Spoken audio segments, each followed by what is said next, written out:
everybody, welcome back to the brand new episode of Throwback Thursday. We've actually got a double dip today of Throwback Thursday. We've got first the Retrowax subscription box for the month of July, and we've also got, a little bit later tonight, I'll be putting up the 2004 Topps Chrome. We're doing a whole bunch of Chrome for the last 2 months during the series.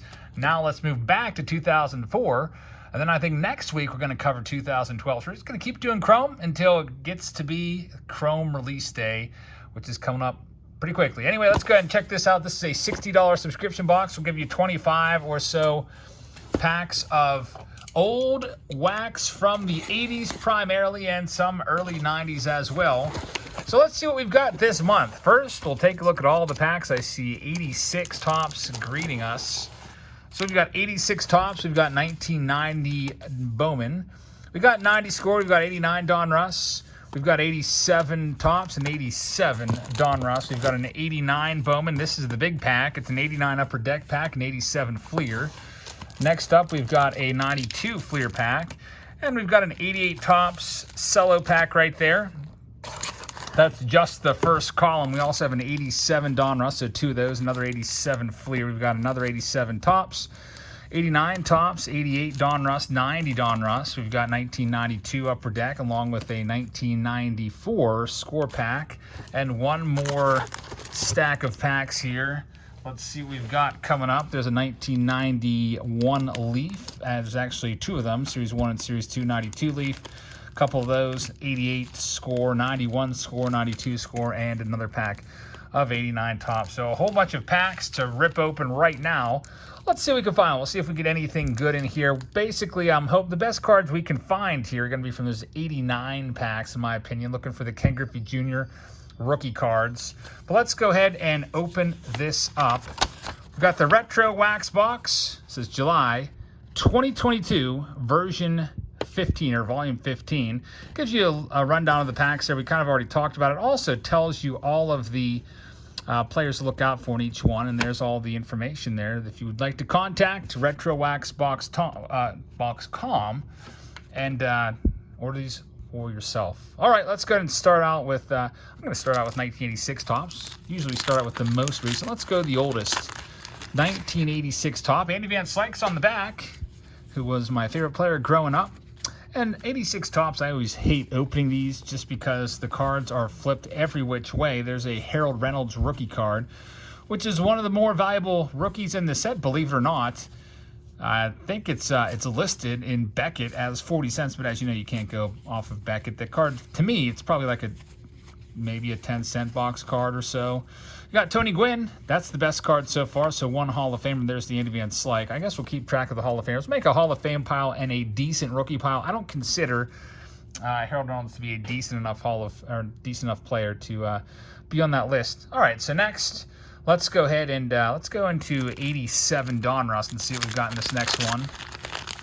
Looking for the Barry Bonds, Bo Jackson, Barry Larkin, etc. There's Oil Can Boyd, Tracy Jones, and Jim Sundberg. Devon White, rated rookie. Not too bad. Randy Myers. He was a decent closer there for a little while. One of the nasty boys from the 1990 Reds. And I'm taking the Don Mattingly out. He's not a Hall of Famer, but he is, you know what? The Don Mattingly card is worth more than probably at least half of the Hall of Famers that are in this set. For example, that Don Mattingly would be like an Andre Dawson or Harold Baines or Ted Simmons or Lee Smith or Tim Raines any day of the week in terms of value. A lot of people love Don Mattingly, and if not for his back issues, he probably would be in the Hall of Fame. Just a career cut short. He retired after the 1995 season. There's Dave Winfield, and then wouldn't you know it, bad timing for Mattingly, the Yankees would go on to start their dynasty right after Mattingly retired. 1996 would come around, and the Yankees, fueled by the core four there, just went on an absolute tear for the, for the Jeter years. 96, they won the World Series. 97, they didn't. The Marlins got in the way. Hey, a Bo Jackson rookie card. So Bo's not a Hall of Famer, but he is one that is a notable rookie. So I'm going to put him in my notable rookie pile. Bo Jackson, 87 Topps Future Star card. I like that one a lot. Obviously, he's got an 86 Topps traded, but a lot of people consider that one to be his rookie card right there. That's the only Bo you could pull in pull from a pack in terms of his rookies. 86 Topps trade you had to buy in a set, and unfortunately, Roger Clemens takes the hit there with the gum stain. Mariners leaders and Chris Brown right there as well. Next, we're doing the older ones first, switching it up this time. Let's do 87 Fleer and see if we can hit the Barry Bonds. Now, Barry Bonds not a Hall of Famer, but definitely would be a notable one to put aside. There's Wally Joyner, 87. Not going to make my notable rookie pile. Chet Lemon. Let's see what else we have. Bob Horner. There's the Magic Mets team card commemorating the Mets World Series in 86. It does have Gary Carter on there, who's a Hall of Famer. Goose Gossage, the Goose, is a Hall of Famer. We'll put that in the HOF pile. I've got to get back to the Hall of Fame. There's a Will Clark, very nice. Steve Carlton, Hall of Famer as well. Will Clark, rookie card, 87, notable enough for me. Let's do the other 87 pack. Fernando Mania is on the back. Fernando Valenzuela. Tom Brookins rocking the stash there at the forefront. Max Venable. Milt Thompson. There's Dan Quisenberry, former sidewinder for the Royals and closer. Clint Hurdle, a young Clint Hurdle there. Most of us, at least myself, remember Clint Hurdle as a portly manager that was always chomping on that gum in the dugout. Just could not get enough of the double bubble gum.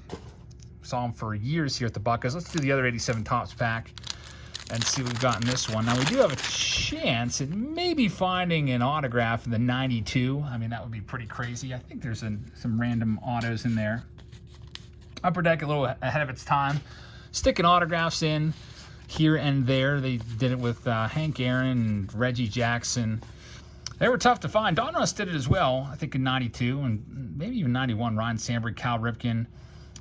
There's Will Clark, 87. We'll put that in the notable stack. Of course, again, Will Clark has an 86 Topps traded, but that's the first Will Clark you could pull from a pack. So, I think the official designation is they list that as his rookie card, and the 86 Topps traded is his XRC. Alrighty, let's go ahead and do, I guess we have a couple 88 packs here. I think I'm all out of the 87s. Let's do the 88 Cello pack. Now, 88 Topps, there's not much value in 88 Topps, and really 88 anything. I mean, we can hope for maybe the Al Leiter era card or the Keith Comstock. Maybe we'll get the Tom Glavine rookie card. But even so, most of these cards, honestly, anything raw from this set I wouldn't pay probably over like quarter or 50 cents for, even like a Tom Glavine rookie card, which is the best one in here. There's Eric Nolte. I don't remember him whatsoever.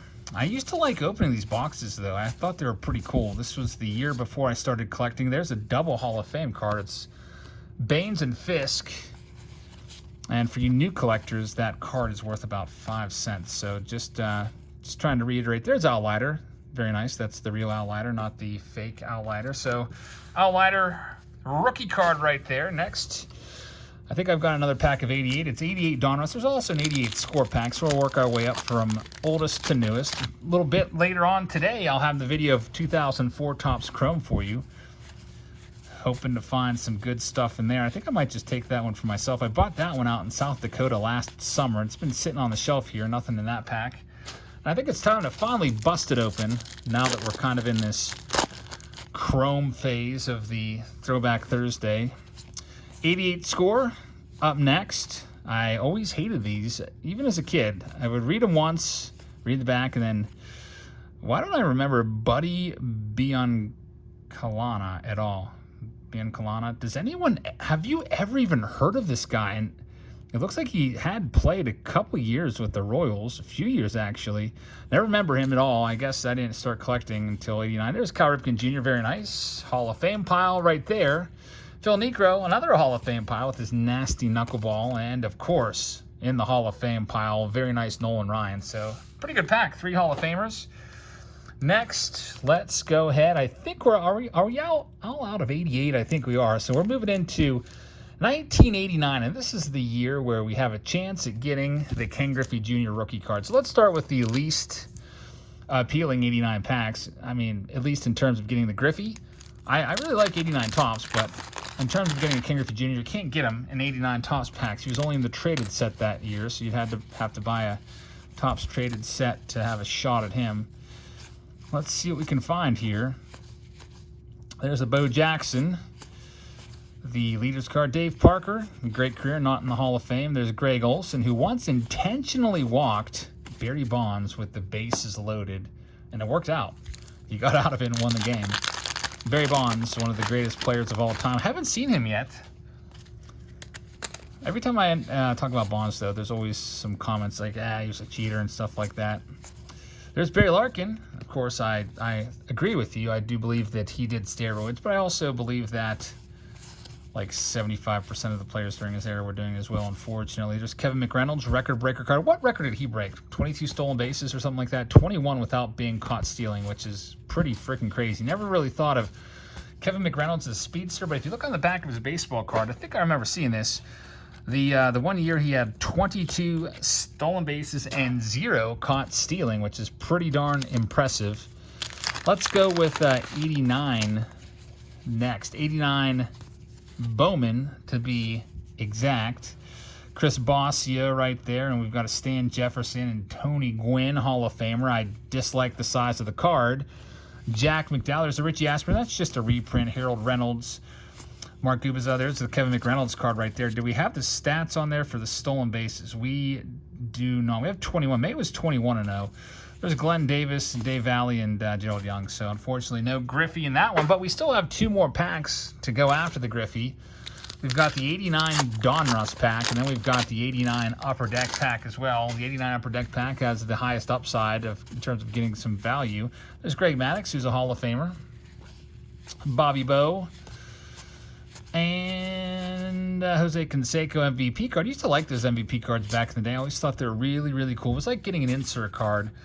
I guess technically it is an insert card. Is their own little subset there. All right, next. This is going to be our next pack up as we work our way from oldest to newest. It's 1989 Upper Deck. This is the big pack. Looking for the Ken Griffey Jr. rookie card. Can we pull them? Let's go ahead and find out right now. And then we'll look for... Maybe we'll find one of the Bo Nose card in the 90s score pack next. Looking for Frank Thomas's rookie card. Nelson Liriano. There's Ken Gerhardt. Back and forth we go. Glenn Hubbard. So 89 Upper Deck taking some lessons from 1986 Topps in this regard. Gary Sheffield rookie card. Very nice. Sheffield, member of the 500 Home Run Club. I always look at that SS when I find this card. That SS can be inverted and make it an error card. So we got one of the good rookies, Gary Sheffield, Luis De Los Santos. So it looks like no Griffey for us, as you likely would have been in that section of the pack. All right, so next up, no Griffey. Let's do our 1990 packs next. We'll start this with 1990 Bowman. Then we'll go to Donruss. I just picked up a bunch of boxes. Just talking about like 90 Donruss. Went out to 4 different card stores yesterday in the Greencastle, Hagerstown, Cumberland area. Hit up 4 of them. I'm probably going to bring you videos from 3 of them. There's Robin Yount. One of the card stores I went into, just all the prices were too high, and I don't feel like making a video complaining about a card store. That'd be dumb. Like, what's the point? I want to just give give a little heads up to you guys about the good card stores that are around. So I'm going to bring you videos from 3 nice card stores if you're in the Greencastle area, which is right near Hagerstown, Maryland. Let's do 1990 Donruss next. I'm not sure when I'm going to do it. There's Dennis Eckersley, who is a Hall of Famer. Tony Gwynn MVP card. From this pack, I'm hoping to find the Tom Glavine, John Smoltz error card. Tim Raines, a Hall of Famer. Put that one over there. Joe Girardi and Bobby Bowe is the last one there. So let's even go after that Bowe card in 1990. Also the Frank Thomas 1990 score. And then next we're going into 91. I'm kind of happy there's not a whole lot of 91. 91, if you had to say what's the worst year for cards from the Junk Wax era, would you say it's maybe, there's Ryan Sandberg, Hall of Famer, 1991? Well, maybe 88, but 91's pretty rough. Just think 91 Donruss, 91 Fleer, 91 score. At least with 91 score series 2, you have a shot at the Mickey Mantle autograph. Here we go into 91 score. Speaking of which, see if we can chase down anything in here. I don't think there's much in here. I think Chipper's in the second series. We got a Ryan Sandberg Hall of Fame card right there. Omar Vizquel, not a Hall of Famer. Kevin Seitzer, good hitter, not a Hall of Famer. Luis Salazar, Mark Parent, Scott Sanderson. We'll do 92 Leaf next. There's 2 series of them, Series 1 and Series 2. Not too much to chase after 92 either in terms of big rookies, unless you're going to 92 Bowman, of course. There's Alex Fernandez Gold.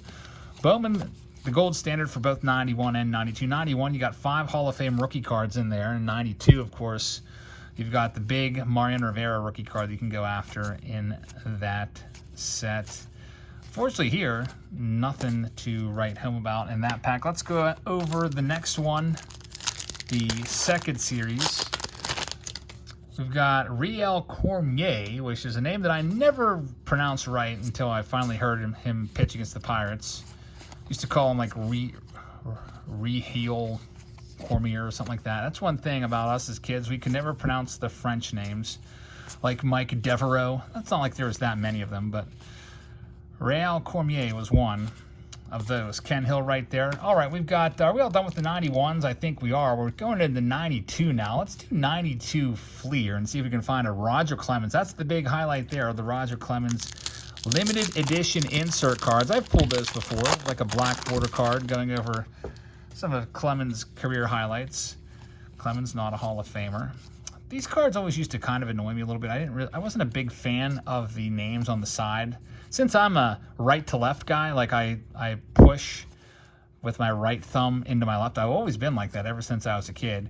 I'll watch some people open. I think my brother's the opposite way. He pushes them this way, and he goes left hand to right hand. I go right hand into left. That's just the way I've always been. I don't know. Kind of curious what percentage of people are that way. It's kind of, now I'm intrigued. I might put a poll up about that. Are you, when you shuffle through cards, do you shuffle from your right hand into your left or from your left into your right? I've wondered that before on the channel. There's Ryan Sandberg. I wonder if it's a 50-50 split. Now, I'm a right-hander. I write right-handed. I throw right-handed. I do everything right-handed. There's Sammy Sosa. Not a Hall of Famer. Nolan Ryan definitely is. Everyone knows that by now. If you're new to the channel, welcome. Thanks for being here. As we rip open 2 more packs, we'll do our Nolan Ryan's on the back. Very nice. No-hitter number 7 insert card. There we go. That was surprising. So that's the best card so far. I'll take that one. Anything else here? There's Paul Molitor, and we've got Huey Brooks, Willie McGee, and Joe Carter. Joe Carter, yes, I know. He's in the Canadian Hall of Fame, but not the National Baseball Hall of Fame, so we're not going to put him in our Hall of Fame pack. What do we got here on the back? The Leaf Gold card of Luis Gonzalez. Anything else here? Let's go ahead through and see. Now, some of these cards, probably all the Hall of Famers, I'll just take them in. Notable rookies, put them on a lot, and maybe I'll auction them off tonight, just put them up as one of the things to move them on. I'm trying to keep the cards moving through here so that I don't have stuff stacking up on the table down here. Here's 1992 Upper Deck, another just awful collation here where the cards flipped every which way. There's Kevin Moss. That would have been a nice card back in the days. He had a really good 1990, but that was about it. Kind of a flash in the pan. Albert Bell. We've got Ben McDonald, another kind of flash in the pan. Hyped prospect. Pitched for a while, but never became the big-time ace. There's a Roberto Alomar. Jeff King. One more pack. It's a high series pack. The other series was a low series. So this will have cards number 700 through 800 in here sprinkled throughout. So we've got Andy Ashby, who I believe is the uncle to Aaron Ashby now in the big leagues. There's Jay Buhner, Gene Nelson, who sometimes can be, if you're just going through very quickly, you might mistake him for Dennis Eckersley. Brett Boone, who had a Brady Anderson effect on him, just was kind of a light-hitting second baseman, and then showed up one spring and he went from about maybe like 180 to about 250, and it was all pure muscle, and then he became like a 40 home run bat. Last but not least, we have a 1994 score pack. Let's see what we've got in here. Maybe we'll get an insert card. Thanks for being here, everybody. I really appreciate you guys tuning in every day, and these are going to all stick together. There's Mark Portugal. So yeah, these are all stuck. I'm not going to spend too much time going. They're tough, and I don't want to make you cringe with that sound, because I also hate that sound. So our good stack, here's where our most notable rookie cards from the box, and we also have a nice little stack of Hall of Famers. So there you have it, folks. That's the Retrowax box, $60 if you'd like to grab one. And now we're going to open up this Topps Chrome, but I'm going to do it in a separate video, so make sure you have those post notifications on. Click that little bell next to the subscribe button on my YouTube page. Click it to all so you get notified, and I'm going to get this one uploaded separately. I'm going to rip it right now. So thanks for watching. Have a great rest of your Thursday, and I'll see you in a little bit. Good night, everybody.